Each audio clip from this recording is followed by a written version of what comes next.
एक राजा था जिसका नाम स्पर्श था। वह माँ भगवती का बहुत बड़ा पुजारी था। वह रात दिन माँ दुर्गा की पूजा करता था। माँ ने भी उन्हें राजपाट, धन दौलत, ऐशो आराम के सभी साधन दिए थे। कमी थी तो सिर्फ यह कि उनके घर में कोई संतान नहीं थी। यह गम उन्हें दिन रात सताता था। वो माँ से यही प्रार्थना करते थे कि माँ उन्हें एक संतान दे ताकि उनका वंश चलता रहे। माँ ने उसकी पुकार सुन ली। एक दिन माँ ने आकर राजा को स्वप्न में दर्शन दिए और कहा कि तेरी भक्ति से मैं बहुत प्रसन्न हूँ। उन्होंने राजा को 2 पुत्रियों का वरदान दिया। कुछ समय के बाद राजा के घर में एक कन्या ने जन्म लिया। राजा ने अपने राज्य दरबारियों को बुलाया, पंडितों और ज्योतिषियों को बुलाया और बच्ची की जन्म कुंडली तैयार करने का हुक्म दिया। पंडितों और ज्योतिषियों ने उस बच्ची की जन्म कुंडली तैयार की और कहा कि हे राजन, यह कन्या तो साक्षात देवी है। यह कन्या जहाँ भी कदम रखेगी वहां खुशियां ही खुशियां होंगी। यह कन्या भी भगवती की पुजारिन होगी। उस कन्या का नाम तारा रखा गया। थोड़े समय बाद राजा के घर वरदान के अनुसार एक और कन्या ने जन्म लिया। मंगलवार का दिन था। पंडितों और ज्योतिषियों ने जब जन्म कुंडली तैयार की तो वो उदास हो गए। राजा ने उदासी का कारण पूछा तो वो कहने लगे कि महाराज, यह कन्या आपके लिए शुभ नहीं है। राजा ने उदास होकर ज्योतिषियों से पूछा कि मैंने ऐसे कौन से बुरे कर्म किए हैं जो इस कन्या ने मेरे घर में जन्म लिया। उस समय ज्योतिषियों ने अपनी ज्योतिष लगाकर बताया और कहने लगे कि ये दोनों कन्याएं जिन्होंने आपके घर में जन्म लिया है, पिछले जन्म में राजा इंद्र की अप्सराएं थी। इन्होंने सोचा कि हम भी मृत्यु लोक में भ्रमण करें तथा देखें कि मृत्यु लोक पर लोग किस तरह रहते हैं। दोनों ने मृत्यु लोक पर एकादशी का व्रत रखा। बड़ी बहन का नाम तारा था, छोटी बहन का नाम रुक्मण। बड़ी बहन तारा ने अपनी छोटी बहन से कहा कि रुक्मण, आज एकादशी का व्रत है, हम लोगों ने आज भोजन नहीं खाना, तू बाजार जाकर फल ले आ। रुक्मण बाजार फल लेने के लिए गई। वहां उसने मछली के पकोड़े बनते देखे। उसने अपने पैसों के तो पकोड़े खा लिए तथा तारा के लिए फल लेकर वापस आ गई। फल उसने तारा को दे दिए। तारा ने पूछा कि तू अपने लिए फल क्यों नहीं लाई, तो रुक्मण ने बताया कि उसने मछली के पकोड़े खा लिए हैं। उसी वक्त तारा ने शाप दिया, जा नीच, तूने एकादशी के दिन मांस खाया है, नीचों का कर्म किया है। जा, मैं तुझे शाप देती हूँ, तू नीचों की जून पाए, छिपकली बनकर सारी उम्र मांस ही कीड़े मकोड़े खाती रहे। उसी शहर में एक ऋषि गुरु गोरख अपने शिष्यों के साथ रहते थे। उनके शिष्यों में एक चेला तेज स्वभाव का तथा घमंडी था। एक दिन वो घमंडी शिष्य पानी का कमंडल भरकर खुले स्थान में एकांत में जाकर तपस्या पर बैठ गया। वो अपनी तपस्या में लीन था। उसी समय उधर से एक प्यासी कपिला गाय आ गई। उस ऋषि के पास पड़े कमंडल में पानी पीने के लिए उसने मुंह डाला और सारा पानी पी गई। जब कपिला गाय ने मुंह बाहर निकाला तो खाली कमंडल की आवाज सुनकर उस ऋषि की समाधि टूटी। उसने देखा कि गाय ने सारा पानी पी लिया था। ऋषि ने गुस्से में आकर उस कपिला गाय को बहुत बुरी तरह चिमटे से मारा। वह गाय लहूलुहान हो गई। यह खबर गुरु गोरख को मिली। उन्होंने जब कपिला गाय की हालत देखी तो उस ऋषि को बहुत भला बुरा कहा और उसी वक्त आश्रम से निकाल दिया। गुरु गोरख ने गाय माता पर किए गए पाप से छुटकारा पाने के लिए कुछ समय बाद एक यज्ञ रचाया। इस यज्ञ का पता उस शिष्य को भी चल गया जिसने कपिला गाय को मारा था। उसने सोचा कि वह अपने अपमान का बदला जरूर लेगा। यज्ञ शुरू हो गया।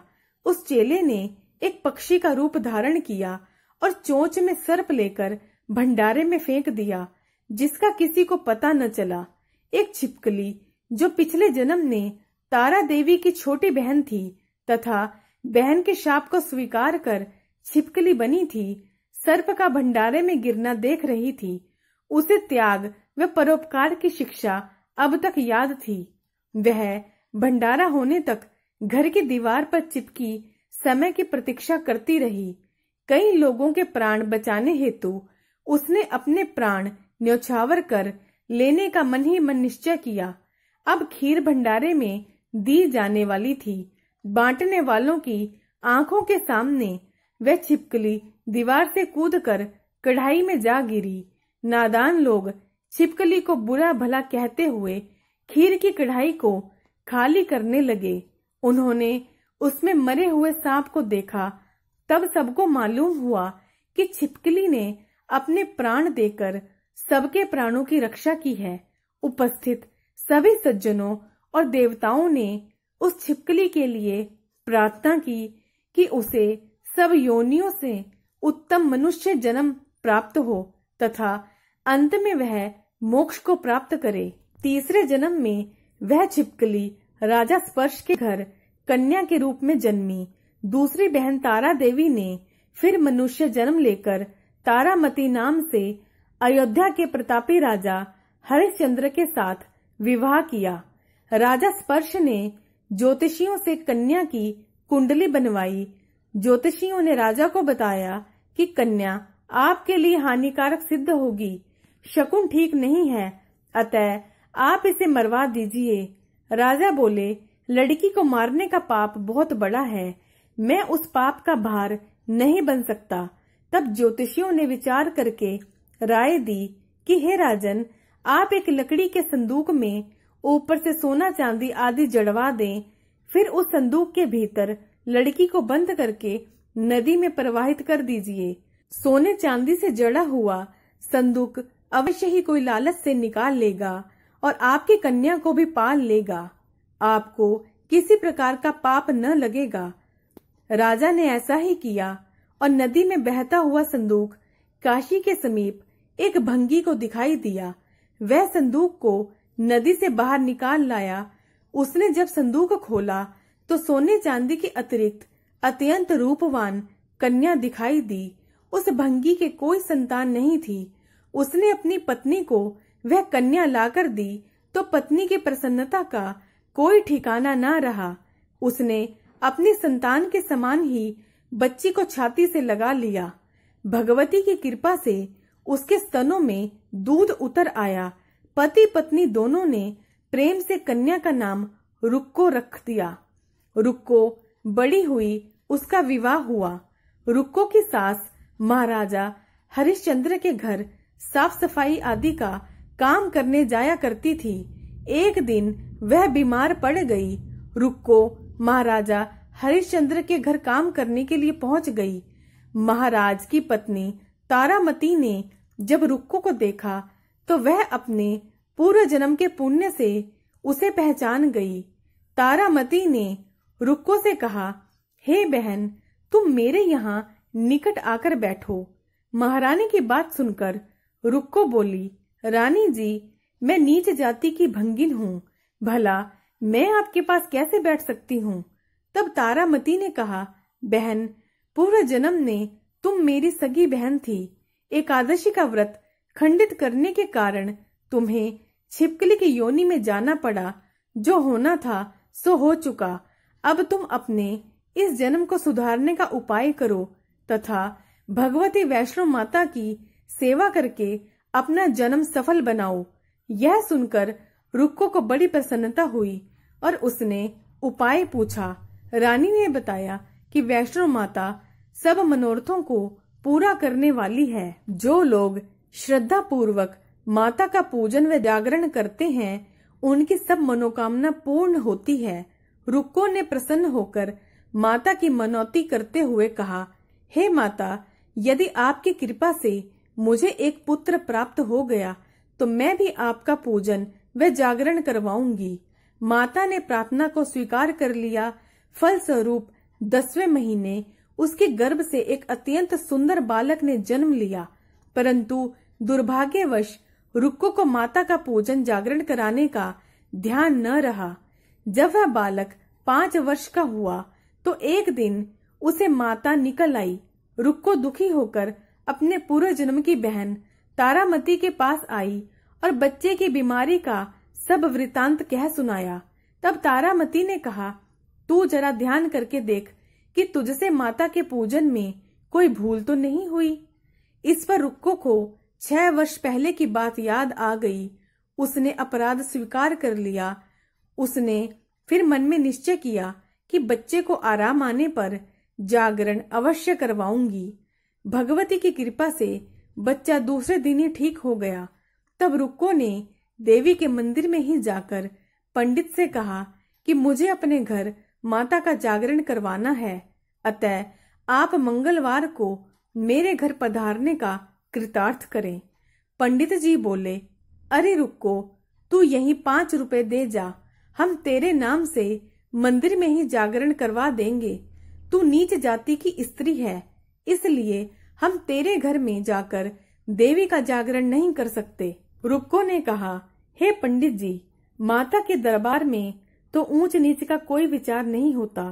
वे तो सब भक्तों को समान रूप से कृपा करती हैं, अतः आपको कोई ऐतराज नहीं होना चाहिए। इस पर पंडित जी ने आपस में विचार करके कहा कि यदि महारानी तुम्हारे जागरण में पधारें तब तो हम भी स्वीकार कर लेंगे। यह सुनकर रुक्को महारानी के पास गई और सब वृतांत कह सुनाया। तारामती ने जागरण में सम्मिलित होना सहर्ष स्वीकार कर लिया। जिस समय रुक्को पंडितों से यह कहने के लिए गई, महारानी जी जागरण में आएंगी, उस समय सेन नाई वहां था। उसने सब सुन लिया और महाराज हरिश्चंद्र को जाकर सूचना दी कि राजा को सेन नाई की बात पर विश्वास नहीं हुआ। महारानी भंगियों के घर जागरण में नहीं जा सकती। फिर भी परीक्षा लेने के लिए उसने रात को अपनी उंगली पर थोड़ा सा चीरा लगा लिया, जिससे नींद न आए। रानी तारामती ने जब देखा कि जागरण का समय हो रहा है परंतु महाराज को नींद नहीं आ रही है, तो उसने माता वैष्णो देवी से मन ही मन प्रार्थना की कि हे माता, आप किसी उपाय से राजा को सुला दें ताकि मैं जागरण में शामिल हो सकूं। राजा को नींद आ गई। तारामती रोशनदान से रस्सा बांधकर महल से उतरी और रुक्को के घर जा पहुंची। उस समय जल्दी के कारण रानी के हाथ से रेशमी रुमाल तथा पांव का एक कंगन रास्ते में ही गिर पड़ा। उधर थोड़ी देर बाद राजा हरिश्चंद्र की नींद खुल गई। वह भी रानी का पता लगाने निकल पड़ा। उसने मार्ग में कंगन व रुमाल देखा। राजा ने दोनों चीजें रास्ते से उठाकर अपने पास रख ली और जहां जागरण हो रहा था वहां जा पहुंचा। वह एक कोने में चुपचाप बैठकर दृश्य देखने लगा। जब जागरण समाप्त हुआ तो सबने माता की अरदास की। उसके बाद प्रसाद बांटा गया। रानी तारामती को जब प्रसाद मिला तो उसकी झोली में रख लिया। यह देख लोगों ने पूछा कि आपने प्रसाद क्यों नहीं खाया? यदि आप न खाएंगी तो कोई भी प्रसाद नहीं खाएगा। रानी बोली, तुमने प्रसाद दिया वह मैंने महाराज के लिए रख लिया, अब मुझे मेरा प्रसाद दे दो। अब की बार प्रसाद ले तारा ने खा लिया। इसके बाद सब भक्तों ने माँ का प्रसाद खाया। इस प्रकार जागरण समाप्त करके प्रसाद खाने के पश्चात रानी तारामती महल की तरफ बढ़ चली। तब राजा ने आगे बढ़कर रास्ता रोक लिया और कहा, तूने नीचों के घर प्रसाद खा अपना धर्म भ्रष्ट कर लिया। अब मैं तुझे अपने घर कैसे रखूं? तूने तो कुल की मर्यादा व प्रतिष्ठा का भी ध्यान नहीं रखा। जो प्रसाद तू अपनी झोली में मेरे लिए लाई है उसे खिला, मुझे भी अपवित्र करना चाहती है। ऐसा कहते हुए जब राजा ने झोली की ओर देखा तो भगवती की कृपा से उस प्रसाद के स्थान पर उसमें चंपा, गुलाब, गेंदे के फूल, कच्चे चावल और सुपारियां दिखाई दी। यह चमत्कार देख राजा आश्चर्यचकित रह गया। राजा हरिश्चंद्र रानी तारा को साथ ले महल लौट आए। वहीं रानी ने ज्वाला मैया की शक्ति से बिना माचिस या चकमक पत्थर की सहायता के राजा को अग्नि प्रज्वलित करके दिखाई, जिसे देखकर राजा का आश्चर्य और बढ़ गया। रानी बोली, प्रत्यक्ष दर्शन पाने के लिए बहुत बड़ा त्याग होना चाहिए। यदि आप अपने पुत्र रोहिताशव की बलि दे सकें तो आपको दुर्गा देवी के प्रत्यक्ष दर्शन हो जाएंगे। राजा के मन में तो देवी के दर्शन की लगन हो गई थी। राजा ने पुत्र मोह त्याग कर रोहिताशव का सिर देवी को अर्पण कर दिया। ऐसी सच्ची श्रद्धा एवं विश्वास देख दुर्गा माता सिंह पर सवार हो उसी समय प्रकट हो गई और राजा हरिश्चंद्र दर्शन करके कृतार्थ हो गए। मरा हुआ पुत्र भी जीवित हो गया। चमत्कार देख राजा हरिश्चंद्र गदगद हो गए। उन्होंने विधि पूर्वक माता का पूजन करके अपराधों की क्षमा मांगी। इसके बाद सुखी रहने का आशीर्वाद दे माता अंतर्ध्यान हो गई। राजा ने तारा रानी की भक्ति की प्रशंसा करते हुए कहा, हे तारा, तुम्हारे आचरण से अति प्रसन्न हूँ। मेरे धन्य भाग जो तुम मुझे पत्नी रूप में प्राप्त हुई हो। आयु पर्यंत सुख भोगने के पश्चात राजा हरिश्चंद्र, रानी तारा एवं रुक्मण भंगिन तीनों ही मनुष्य योनि से छूटकर देवलोक को प्राप्त हुए। माता के जागरण में तारा रानी की कथा जो मनुष्य भक्ति पूर्वक पढ़ता या सुनता है, उसकी सभी मनोकामनाएं पूर्ण होती हैं, सुख समृद्धि बढ़ती है और शत्रुओं का नाश होता है। दोस्तों, यदि आपको कहानी पसंद आई हो तो प्लीज मेरे चैनल को सब्सक्राइब करना ना भूलें। वीडियो को ज्यादा से ज्यादा शेयर करें, लाइक करें। आपका बहुत बहुत धन्यवाद।